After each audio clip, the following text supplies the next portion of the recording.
قرآن پاک کی اہم ترین صورتوں میں سے ہے. اسے ہر جمعہ پڑھنے کی تاکید ہے. جو شخص اسے ہر جمعہ کے روز پڑھے اس کے بارے میں نبی صلی اللہ علیہ وسلم نے فرمایا کہ جو جمعہ کے دن اس کی تلاوت کرے گا تو آئندہ جمعے تک اس کے لیے ایک خاص نور کی روشنی رہے گی، یعنی اللہ تعالیٰ اسے اپنی طرف سے ایک خاص روشنی عطا کریں گے.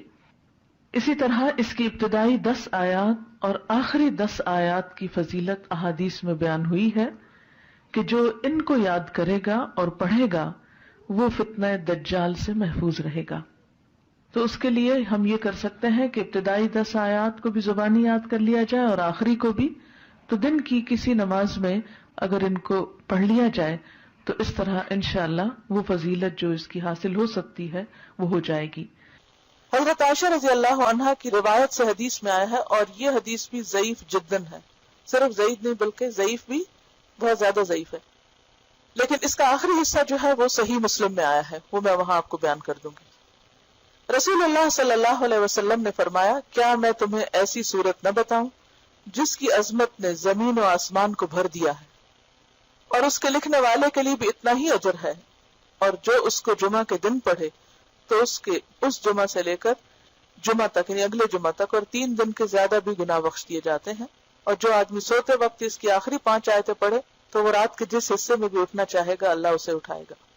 تو لوگوں نے کہا ہاں اللہ کے رسول صلی اللہ علیہ وسلم ضرور بتائیے، تو آپ نے فرمایا سورت کہا. بہرحال ایک اور حدیث میں، اب یہ جو حدیث ہے یہ صحیح مسلم کی ہے کہ جو اسے جمعہ کے دن یا جمعہ کی رات میں پڑھے گا، یعنی جمعہ کی رات وہی جو جمعہ سے پہلے آ جاتی، وہ فتنے سے محفوظ رہے گا. اور ایک اور بات سے پتہ چلتا ہے کہ فتنہ دجال سے محفوظ رہے گا. اور اس کی جو پہلی 10 آیتوں سے متعلق حدیث ہے وہ بھی صحیح ہے کہ جو شخص اس کی پہلی 10 آیتیں پڑھے گا، یاد کرے گا، وہ فتنہ دجال سے محفوظ رہے گا.